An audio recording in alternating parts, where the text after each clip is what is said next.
بصوا يا جماعة، الحقيقة أنا ما كنتش ناوي إن أنا أعمل الفيديو ده، وده الأسباب ترجع ليوتيوب، لأن ما ينفعش إن إحنا نقول أسماء شخصيات عامة في فيديو زي ده. فكل اللي أنا طالبه منك إنك تتفاعل في الفيديو، تعمل لايك وكومنت وسبسكرايب عشان أكبر قدر من الناس يشوفوا الفيديو ده. قضية إيبستن وعلاقتها بترامب. يلا بينا نبدأ حكايتنا النهاردة. أنا بسيوني ودي قناة من غير تفسير.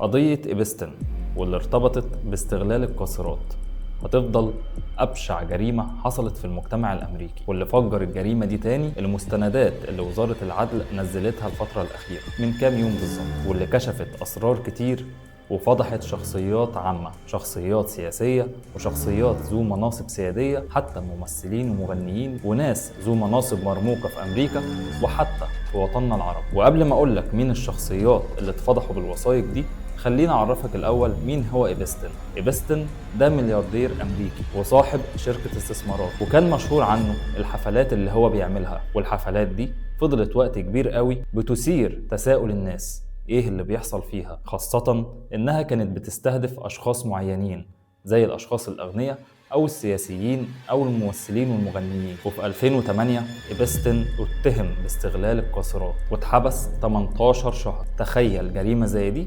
عقوبتها كانت 1.5 سنة بس. إيبستن خرج من السجن وزي ما تقول المفروض ان هو يمشي جنب الحيط، المفروض انه يهدى شوية، لكن الموضوع كان مختلف. إيبستن حفلاته كترت، بل بالعكس شخصيات مشهورة كتيرة قوي راحوا الحفلات دي، لحد في 2019 الحكومة الأمريكية اتهمت إيبستن بجرائم أبشع. والمفاجأة هنا إن قبل محاكمة إيبستن بكام يوم كل كاميرات السجن فصلت والحراس ناموا عشان يدخلوا على إيبستن يلاقوه ميت. الحكومة الأمريكية طلعت بعد كده وقالت إنه انتحر، لكن الشعب الأمريكي والشارع الأمريكي ما صدقوش وقالوا إنه اتقتل، وده تسترا على ناس تانيين خايفين إنهم يتفضحوا أو إننا نعرف كانوا بيعملوا إيه هناك. ومرات إيبستن اتحكم عليها في سنة 2021 ب20 سنة سجن. ومن 2019 لحد 2025 شائعات كتير قوي بتظهر، وكل شوية يقول لك ملف مسرب، بس الملف ده حقيقي او لا ما تعرفش، لحد ما الكونجرس الامريكي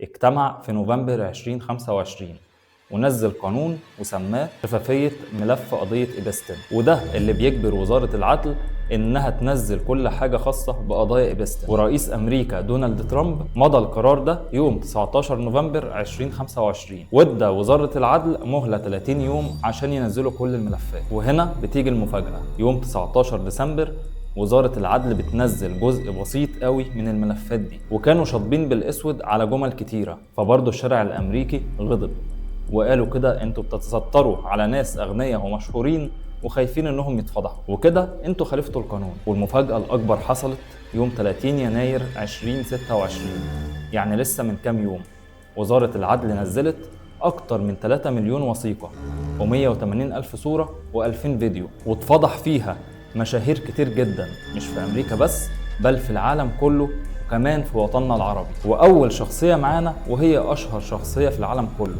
الرئيس الامريكي دونالد ترامب، واللي اسمه اتذكر في ملفات إيبستن اكتر من 3000 مرة. وخلينا اقولك ان ترامب وإيبستن كانوا صحاب زمان وليهم مئات الصور مع بعض وكانوا بيسافروا مع بعض، بس دونالد ترامب طلع ودافع عن نفسه وقال انا قاطع علاقتي مع إيبستن من 2002 ولانه اتحرش بالبنات اللي موجودين في النادي بتاعي فقطعت علاقتي معاه. ودونالد ترامب طلع يوم السبت اللي فات وبيقول الملفات دي اكبر دليل ان انا بريء وماليش علاقه، وان هرفع قضايا على كل الصحفيين اللي قالوا اسمي واللي قالوا اني مشترك مع إيبستن.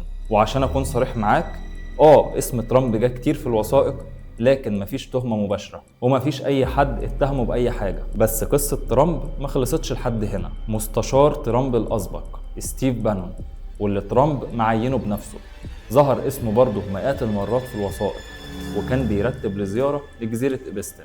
وحتى بانون شخصيا قال إنه قطع علاقته مع إيبستن من زمان قوي، بس الوثائق قالت غير كده. ومش بس لحد هنا، وزير التجارة اللي ترامب عينه واللي اسمه لوتنيك برضو اسمه ظهر في مئات الوثائق، وانه كان بيطلب انه يسافر جزيرة إيبستن ويحضر حفلة من حفلاته. مع ان برضو لوتينيك بعد ما إيبستن اتسجن طلع وقال ان إيبستن شخص مقزز واعظم مبتز في العالم. ومن التناقض اللي انت هتشوفه ان ايبستن قبل ما يتسجن بكام شهر اتبرع على شرف لوتينيك بمبلغ مالي كبير قوي في جمعية خيرية. ففين بيودي منين ما تعرفش، مين الصادق ومين الكذاب برضه ما تعرفش. وغير كمان ملفات ما بينه وما بين ايبستن من الاف بي اي، واللي بتقول ان ترامب في عليه بلاغات كتيرة جدا، لكن نائب المدعي العام ما حققش فيها، وده بيرجع لسبب انها جاية من مجهول، فاعتبرها فرز تاني وان مفيش دليل انهم يمشوا عليه. فمن كل الحاجات اللي انا بقولك عليها دي برضه مفيش اي ادانة لترامب، مفيش اي اتهام مباشر ان ترامب يستاهل انه يتحاكم. ده غير شخصيات مثيرة للجدل كتيرة قوي، واشهرهم بيل جيتس رئيس شركة مايكروسوفت، واللي لقوا ايميلات من ايبستن لنفسه بيقول فيها ان بيل جيتس طلب منه مضادات حيوية لانه اقام علاقة غير شرعية مع بنات روسيات، وخاف ان يكون جاله الايدز، فطلب منه مضادات حيوية عشان ياخدها لنفسه وعشان يديها لمراته من غير ما تعرف، لانه خاف ان مراته تكون اتعدت منه.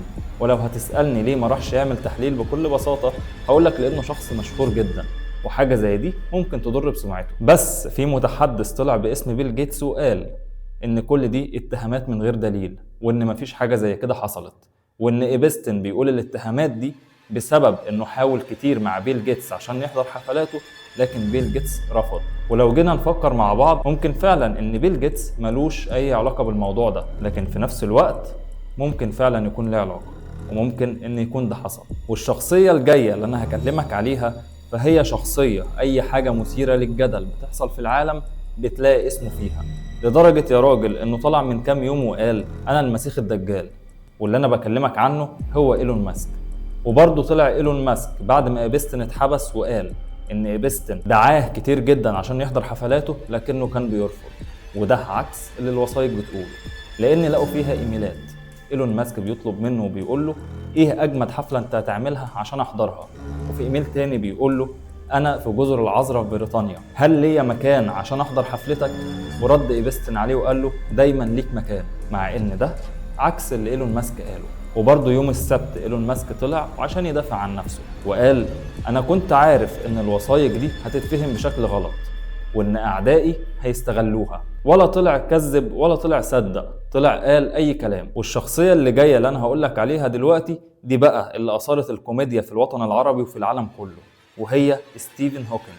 وستيفن هوكينج زي ما احنا عارفين انه عالم ليه قدره وشأنه في العالم كله، بس عنده ظروف شخصيه، ولا بيقدر يتحرك ولا بيقدر يتكلم، وبرضه اسمه اتذكر مئات المرات في الوثائق. واللي اثار الكوميديا طب انت بظروفك دي رايح بتعمل ايه؟ واكيد قابلك حاجه زي كده. ومن بريطانيا الملك اندرو ان في بنت اتهمته انه اقام علاقه معاها غصب عنها وهي عندها 17 سنه، وبعد كده ملك بريطانيا يشيل عنه كل الالقاب الملكيه بتاعته. ده غير شخصيات مهمه جدا اتذكرت في الوثائق، ومنهم مايكل جاكسون، وانه رفض دعوة من ايبستن وقت ما كان عايش عشان يحضر حفلة من حفلاته. والموضوع ده طال برضه الوطن العربي، واشهر شخصية من الوطن العربي اتذكرت في الوثائق دي كانت وائل غنيم. لكن عشان اكون صريح معاك، اسم وائل غنيم اتذكر في وثيقة لسنة 2015 وكانت خاصة بمؤتمر، فبرضه مفيش اي دليل ادانة. والاغرب والادهى واللي ممكن تستعجبه ان في محادثات ما بين زوجة جمال مبارك وايبستن، وكانت سنة 2011، وكانت بتطلب منه انه يتدخل وقت ثورة 25 يناير. وغير شخصيات سياسية عربية من الامارات والسعودية، وان في شخصية مؤثرة جدا في السعودية اهدت ايبستن قطعة من الكعبة عشان يمارس عليها الافعال الشنيعة اللي هو بيعملها.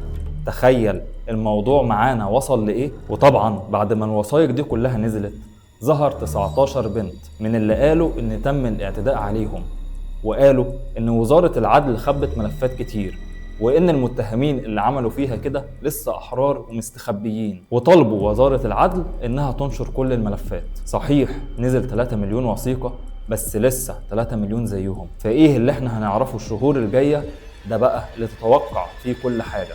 مش بعيد قريبك اللي ساكن جنبك يكون فيها، لان قضية زي دي تتخيل فيها اي حاجة. وهنا خلينا اكلمك في موضوع امريكا والدول الاوروبية اللي بتقول احنا عايزين انسانية وبنحافظ على حقوق المرأة والطفل، طلع منهم الافعال الشنيعة دي، وبيقولوا علينا ان احنا كعرب همجيين وغير متحضرين. طيب احنا كعرب لو في شخص غلط فبيتحاسب، لكن دول مجتمع كامل قايم على الشذوذ والافعال المخله. فاللي انا عايز اقوله لك، افتخر انك عربي ومصري، على الاقل ان احنا محتفظين بقيمنا الدينيه والانسانيه لحد دلوقتي. قضيه ايبستن هتفضل من ابشع القضايا في تاريخ امريكا، واللي ليها علاقه باستغلال القاصرات وافعال منافيه للاداب بكل نوع من الانواع. انا قصتي هنا خلصت، واستنى مني الفيديو الجاي اول ما ال3 مليون وثيقه الباقيين ينزلوا، واشوفكم في فيديوهات جايه جديده.